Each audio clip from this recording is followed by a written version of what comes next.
just do two, one putt, putt for birdie, woohoo, new driver info, replace M2, putt 5, fairway, what you fin do? Think I'll try to get on into, start right, good line, good view, it drew, shoot him McGavin, 2 thumbs that's up. Welcome back to another episode of On the Screws podcast. This one's a pretty cool one for me personally because we've had a couple guys named Mac on the show now, first name, last name, but now we've got a custom putter builder, Josey Sandy from MackMade Workshop. How you doing, Josey? Good. How y'all? We're doing great, man. Doing well. How you doing, Bryce? Good? Yeah, all is well. I just got home from work just in time to make it out here, so I'm excited to be here and excited to get chatting about these putters. Yeah, these things are beautiful, man. These things are absolutely beautiful. Josey, can we jump into it? Maybe kind of let us know a little bit about yourself. I know if anybody's watching this on YouTube, you can catch a little glimpse of his truck in the back. So you've got a bit of past, I guess, turning a wrench like myself. I've mentioned it a couple times on the pod, but maybe a bit about yourself and how you kind of found your way into sitting with the CNC machine behind you right now, building some of the nicest looking putters on the planet, man. Sure. I come from a custom car background. We built hot rods, bag trucks, stuff of that nature. When you CNC design your own parts, you slowly start to learn about CNC machining, taught ourselves how to run the machine, and just kind of went from there. And then I used putters as a way to teach myself how to machine, and then just kind of caught fire and spiraled out of control. And now I make putters full time. So, love it, man. I'm gonna borrow a quote here. We had a little bit of an audio drop there, but wasn't too bad. I think everybody gets the idea that you're building some of the nicest putters, like I said, on the planet. But after a particularly bad day putting, I was positive it was this off-the-shelf soulless factory putter. It was the putter's fault, and definitely not my lack of talent or practice. So that's kind of what's brought you into to building these things. So, but yeah, that's pretty much it. I love that quote. I was kind of reading through the bio. So if you haven't, go check out the website. But yeah, I was kind of reading through the bio and thought there's a lot of us who have had that same thought, but we've never just started building putters and create our own company through it. Can I ask you the name? I got to ask you the name. So my name's Mac, like I mentioned to you, and yeah, MackMade Workshop's pretty cool. Can I ask you how you came up with that one?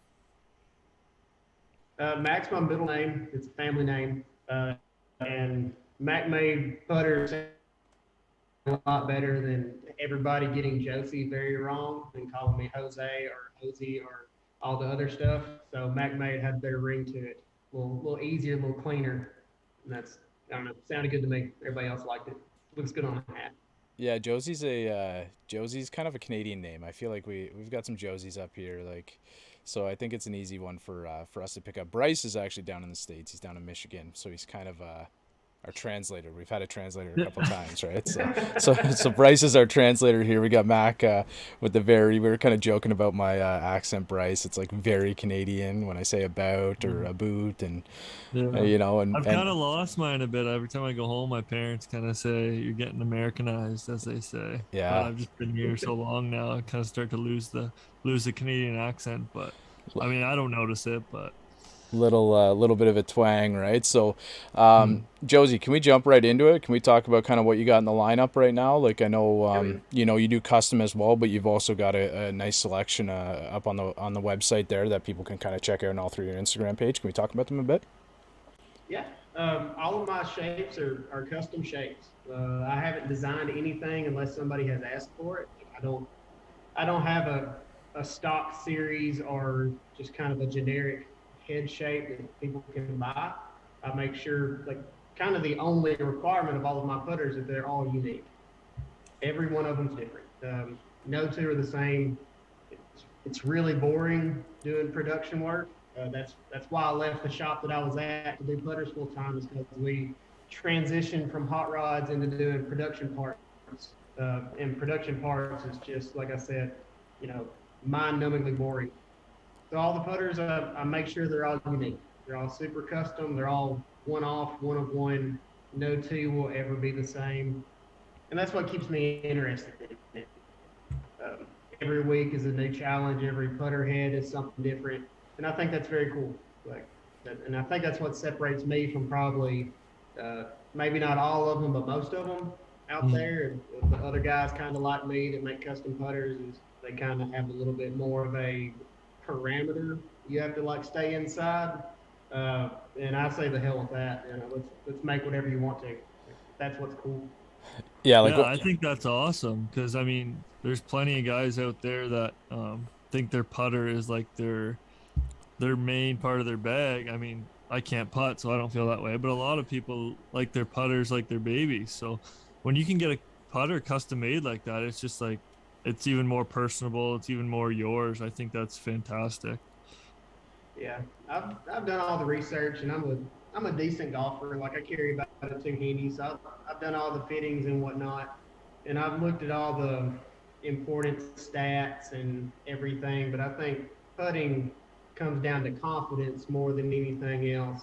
And if you're confident with what you're using, that what you're using is right, you're going to be better with it. well, in the putters too, like we've mentioned in the past, it's kind of one of those things that it's less technology driven than the others, right? Than the other clubs in the bag. So it's something that we can kind of like, pass down onto our son or a daughter who might be playing the game. But I was saying there, I was talking to my wife last night. My birthday's coming up this year, my 35th. So I'm getting a little bit old, but it's time to look at this Elkmont, I think, because I've rolled the Del Mar for a little while now, and it's that kind of shape, and it's that's, I don't know, to me, it's got kind of like that heel hosel style, which I like, and then it's got a twisted neck. Like, how do you do that, Josey? Like, how do you get that twisted around?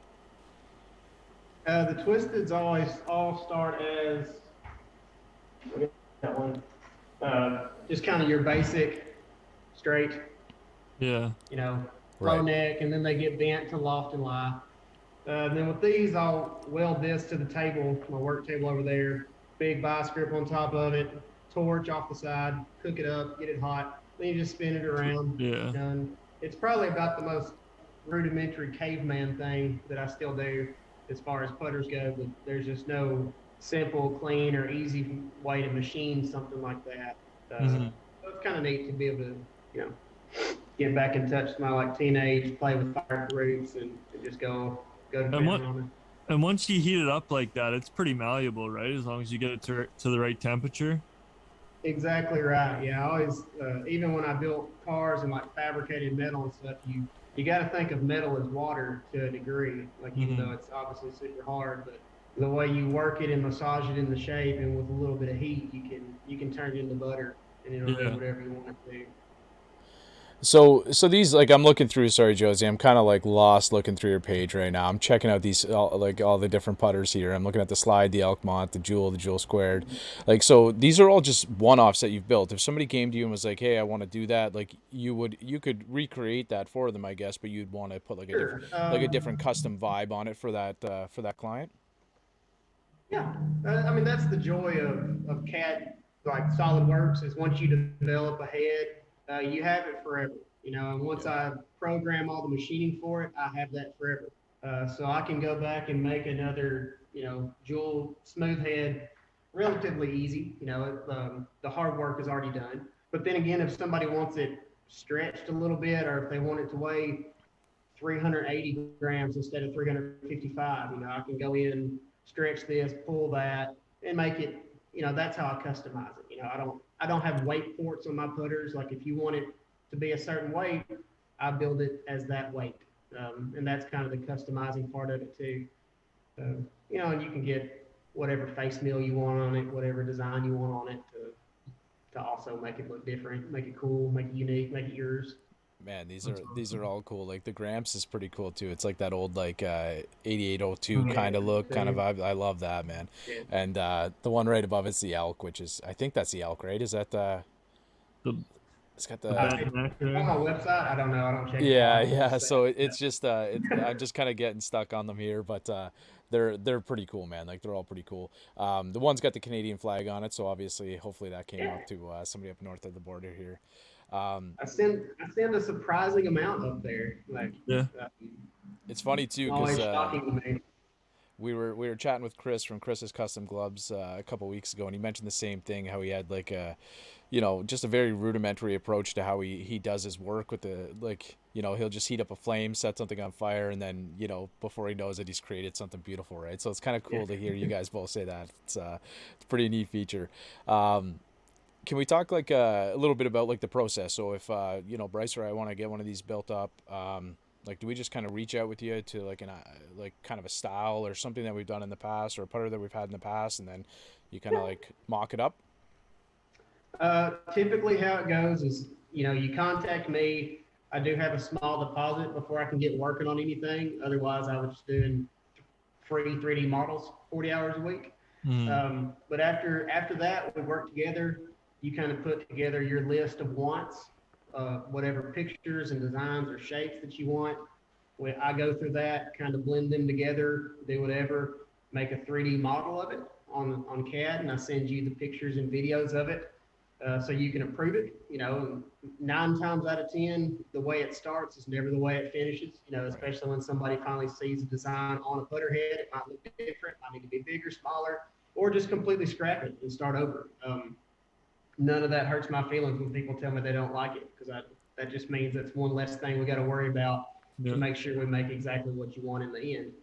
And then after you approve said 3D model, I'll start machining, and the whole time too, I'll send you pictures and videos of the machining process, like the different steps, where it starts as just a billet block of steel. It goes through the different steps, turns into different said blocks of steel. And then all said and done, you have a putter at the end. And that way, a lot of guys obviously they keep all these pictures in like a file or something, because it is kind of the blueprint of their putter and the evolution of it from nothing to something. Like, I think that's pretty cool. And as being like a shop guy, or at least most shop guys, we really enjoy showing people what we do. Even when we built cars, we would have guys come and hang out just to watch us build their car. And I still like doing that with the putters. Like a lot of my clients, especially if they're local, they'll come here and we'll machine it together, but they'll stand there beside me. They'll have a beer, we'll hang out for the day, and we'll make a putter. And for 99 out of 100 golfers, they have absolutely no idea how a putter gets made. And I think it's really cool to show people these are the steps. It's not magic. It's not a soulless process. Like, even though people think like I just get a piece of steel, throw it at the machine, press some buttons, and then a putter flies out of it.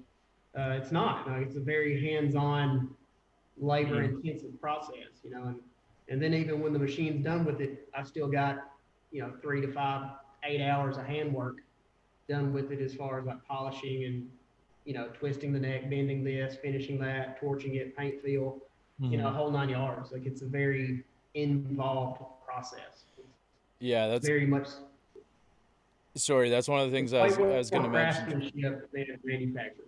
That I think a lot of people don't get. Yeah, sorry there, Josey. I was just talking over you for a second, but that's one of the things I was going to mention is like I've done a couple of trades. I mentioned as in automotive as well. That's why the hot rod stuff, I want to come back to that. That definitely fascinates me, and the welding as well. So like the welds, your TIG welding, I guess. Yep. Yeah, so like the welds on these putters is like pristine. Yeah, it's hard to explain how good those are. Like the average person will look at a weld, of the average welder, and they'll be like, "Oh, that looks cool," but like the level of like precision on those welds and those beads are just like immaculate, man. I love it. And the fact that like you can have people come in and kind of work on their own putter, that's cool. That's cool because I was just gonna say, I think that's would be an incredible experience. I mean, I couldn't name one golf brand that would give you the access to that kind of experience. Well, not off the top of my head anyways. I think that's fantastic that you're letting customers come in and do that, because that just adds a whole nother personal level to the putter, in my opinion, and getting to build it with you. I think that's awesome. I always thought it was cool. Like I said, when we built cars and trucks, like people would want to come and help. Like they would want to put their hands, even though they're paying us to do it. Like, now they're paying us to do it, and then they're also helping us build it. But they just like being a part of the process. Like they like being able to tell their buddies, like, I helped him weld that, or I helped him put that together. Yeah, totally. It's the same thing with the putters, because like I said, 99 out of 100 golfers have absolutely no story about how their putter was made. They can't go to Odyssey or insert box store here and watch them make it, or have any input of how they make it. And I think it is cool to give somebody that personal connection with it that you can't fake. You can't Yep. make that up. Like, I don't know. I think it's cool. Do you have an idea of like how long each one would take? Like I know you said you have 8 to 10 hours after you kind of get it off the machine and whatnot. So, kind of start to finish, how long's one of the putters take to put together? Kind of a loaded question. Right. Depending on what head shape, you can have an hour worth of CAD time to where the model just flies together. Everything looks good. The proportions are just right, and it just works. Whereas like some of the other ones, like the bullseye style putter I did, I bet I had 14 hours of draw time in it, just because it's such a complex shape to get everything to flow and to look like it's supposed to be that shape, and not computer generated. Like it's really hard to make something that looks like you made it out of Play-Doh actually make it out of a machine, because this thing likes straight lines, and computers is a straight line's way easier than anything curved. Right. So the draw time can vary greatly, and then the programming, like actually telling the machine how to cut it out of steel, can take a long time or a little time. But as far as like if it's a head shape that I already have designed and I'm just kind of putting in somebody's customization, we machine it and put it together. If I worked nonstop, just kind of like head down going, probably about 10 hours, I guess. The first guy that come here and we machined the putter and did the whole thing, like he got here at 7 o'clock in the morning, he left at 7 o'clock in the afternoon with the putter, and that was the only time. We had about an hour lunch and then about an hour bullshitting after it.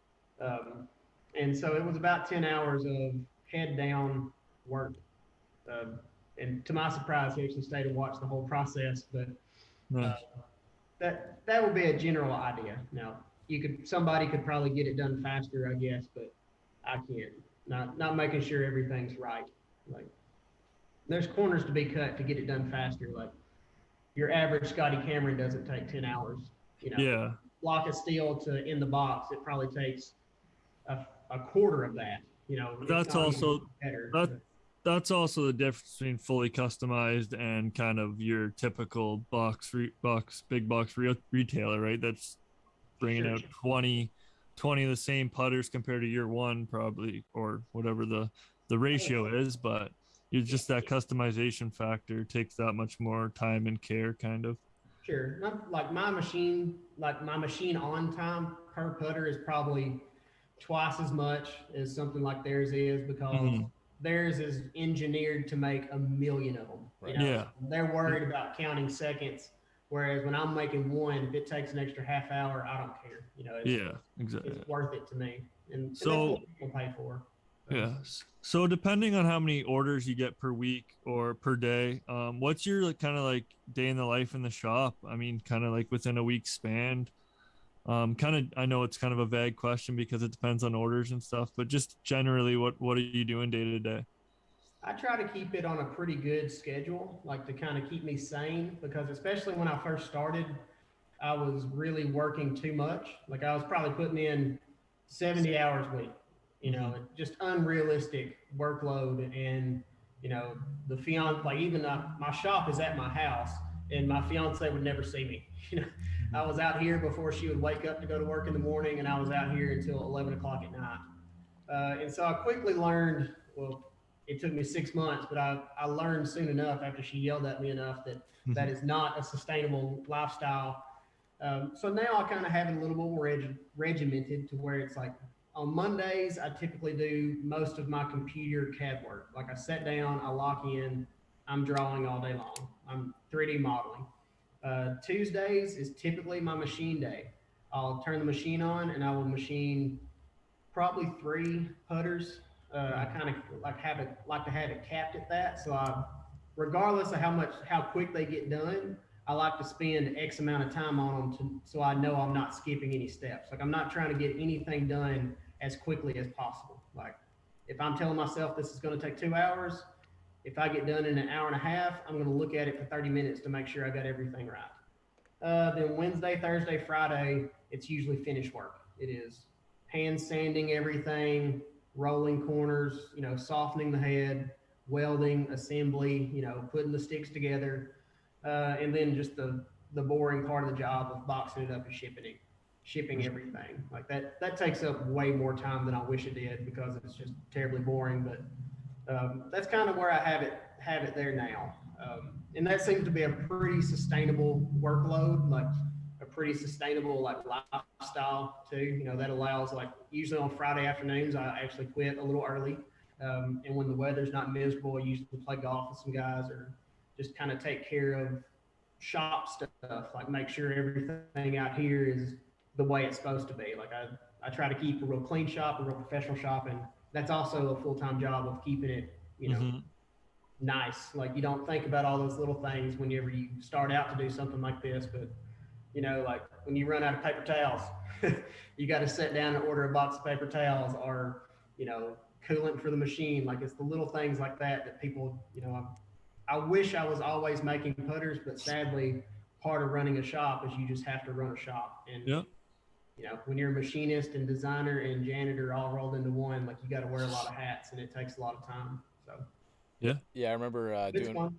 yeah, I remember doing my apprenticeship, and like we'd shut it down a half an hour before the end of the day, and you know, the guys that was leading my area would kind of shut it down. We'd clean up the workbench so everything's clean for the next day, right? Otherwise, you spend like the first, I don't know, you'd probably spend the first hour of your day kind of going through your shop trying to find like some of your tools that you're using and whatnot. Exactly Just right. not, Like even when we worked on cars, you know, and have something blown apart in a million pieces every day when we were done, it was a half hour, organized, nothing's on the floor, everything has its home, put it back in its home. And then the next day when you get back to work, it's so much easy to just roll right back into it. You know, I can turn the lights on and turn the machine on and be going in 15 minutes instead of scrambling to put stuff up. And I don't know, that dirty shop freaks me out. Like, me too, especially man, as much time as I spend out here, like.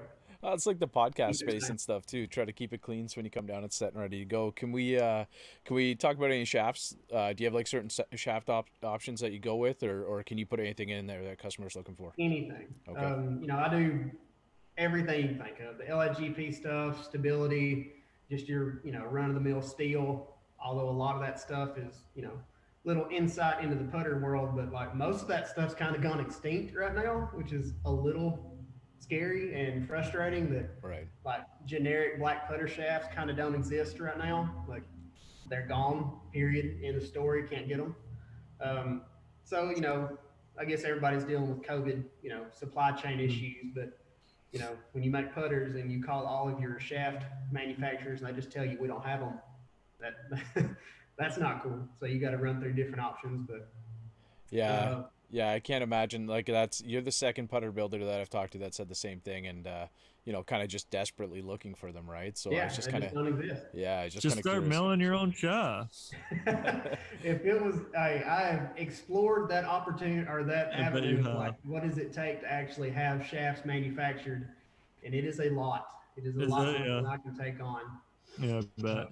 Yeah, I feel like that's kind of something that you got to go to the mass production guys and just you just got to order it up, right? So if you make one, a shaft would cost $1,000. Yeah. If you make 1,000,000, a shaft costs $7. Yeah, that's just how that works. Yeah, so exactly. You got to have the facilities to make 1,000,000 of them to sell them for $7. And do you, Josey? Do you have a favorite piece that you've built up until now? Like up until you know, we're talking 2022 here, start of 2022. Is there or anything that's in the works? As far as putters go, like there's very few that really stand out as far as better than the others because so many of them they're all like, I like to think just about every putter I make is the best one to somebody. Right. You know, like to a lot of my customers, like this putter is the only one they're ever going to get from me. Look, I can confidently tell you your customers are thinking the same thing. Like I don't own one of these yet, but I'm telling you right now, they're thinking that for sure. Yeah, and you know, so I like to think like every one of them is, you know, every one of them is the best that I can produce that day. But we always had a saying, like in the shop, like working on cars, like the next one's always the best one. Like, you know, right. Everything you learn from the previous 300, you're going to put it into the 301st. Same thing for the 302nd, so on and so forth. So I like to think they all get better every time. And especially if you look at some of the very early ones I did, that's very true. But I just did, oddly enough, you're from Canada, I just did a pair of putters for a guy that I'm sure you remember the Humboldt Broncos, the hockey I team. saw you post that. Yeah. I did 2 putters for one of the kids from the hockey team that survived. I made it for his father, like kind of to commemorate them, and one for their charity as well. And I thought they're on my Instagram. They turned out super good. And so like something like that has a deeper meaning, you know, like I get a lot out of that. Like I think that's very neat. Like, you know, a lot of these things, like especially to him, you know, like we talked a lot during the build process of that, and he, you know, and something like that he's going to keep forever, and that's really cool to me. Like to think that I get to make something for somebody that is going to be very important to them for the rest of their lives. Like every time he looks at it, like it's going to hopefully, you know, bring up some good memories. And I think stuff like that's very cool. Like, and so probably that putter, even though it was a very recent one, is probably one of the favorite ones I've ever done. You know, just because they do mean so much to somebody. Like, especially when you make putters for somebody like to commemorate like the birth of their child or something like that, you know, like they can't replicate that. Absolutely. Like you're not gonna, he's not gonna sell that at a garage sale or put it on eBay. You know, like that stuff that means a lot to me. Like instead of, you know, some people like would, you know, say like the most expensive one's their best one ever, but a lot of times that's just not true. You know, it's the ones that matter more to the customer usually end up mattering more to the builder, and I think that's pretty cool. Well, and for anybody listening to like the ability to fully customize these putters, so pretty much like anything that that I can dream up, you can do. Like it sounds like that's pretty much kind of the idea, Josey. Correct. Yeah. There's a few limitations as far as like machining goes, but usually I can do a pretty good job of whatever you see in your head, I can probably make into reality. I love that, man. That's so cool. Bryce, anything to add on putters here? Because I got to talk about cars for a second. No, go ahead. All right. I just scrolled through. It looks like this is a Firebird here. Yeah, that's my dad's Firebird. Is it? Yeah. So you're like anybody checking us out over on the Screws Podcast over on YouTube, you can see a little bit of your truck, at least the front right wheel, and yeah, there we go. We see a little bit more now. That's pretty cool. You're kind of still working on cars a little bit, but that's how your past was. You're working on hot rods and whatnot. Can you give us kind of an idea of any of the cars you've worked on? Yeah.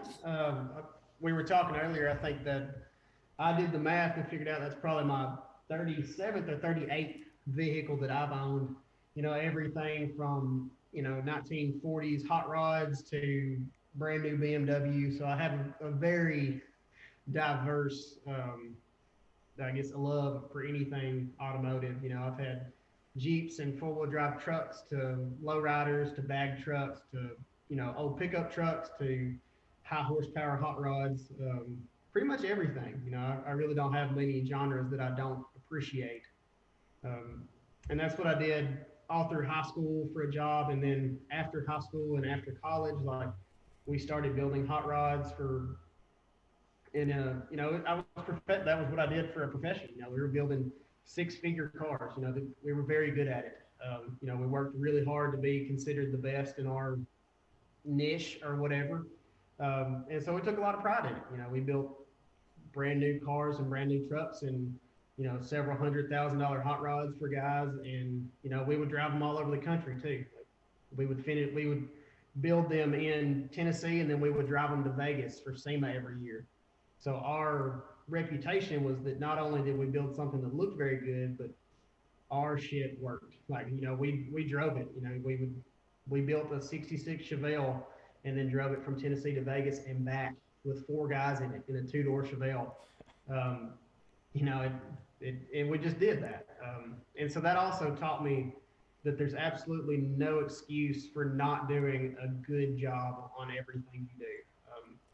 Most of the time, if the only thing that separates a good job from a bad job is caring. And if you care about it, you're going to do a good job. And so that's what we did. We did a very good job. We built a lot of really cool cars and trucks. That's awesome. We're in conversation with Josey Sandy. You're a one-man team over there, Josey, at the MacMade workshop? Just me. My dog pulls like security duty, but that's about it. And it's Right. just me here.